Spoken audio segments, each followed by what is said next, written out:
जय जगन्नाथ। मु श्री जगदीश चंद्र प्रधान। वर्तमान जो आसन्न प्राय होली पर्व आउ दोल पूर्णिमा महोत्सव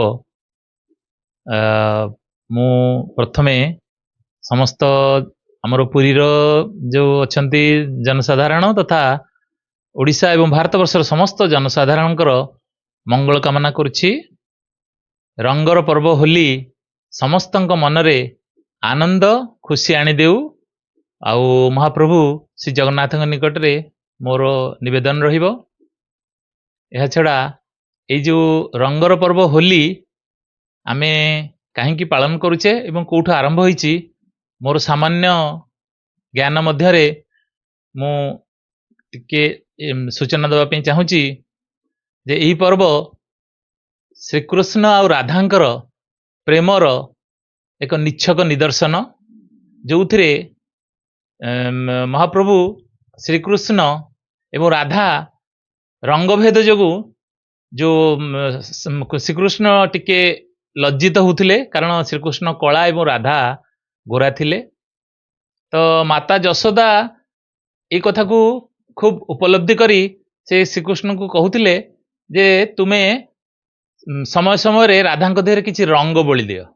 तेणु श्रीकृष्ण से कथा माँ से कथा पालन करते रंग बोली देउथिले राधा देहरे। तेणु धीरे धीरे यही पर्व गोपपुर जाई समग्र भारत वर्ष रे व्यापी जाइथिला।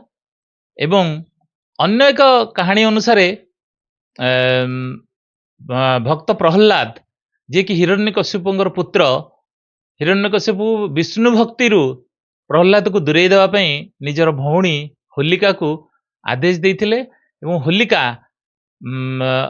राक्षसी प्रहलाद को धरी जितेबाला अग्नि रे बसंती सेतेबेले सेथिरे विष्णु गभीर भक्ति जोगु प्रहलादर कौन सी किछि क्षति न होई होलिका राक्षसीर से अग्नि रे मृत्यु होइतिला। तापर ठारू मध्ये होलिका दहन उत्सव सारा भारत वर्ष रे हिंदू मानक द्वारा पालन करा जाए। किंतु होली एक भाईचारार पर्व। हिंदू मुस्लिम ख्रिस्टियन सिख समस्त यही पर्व को आनंद उल्लासर सह पालन करती। केवल भारत नुहे भारत बाहर मध्य होली पर्व पालन करा जाउची। तो मु आउ विशेष किछि कहूनी।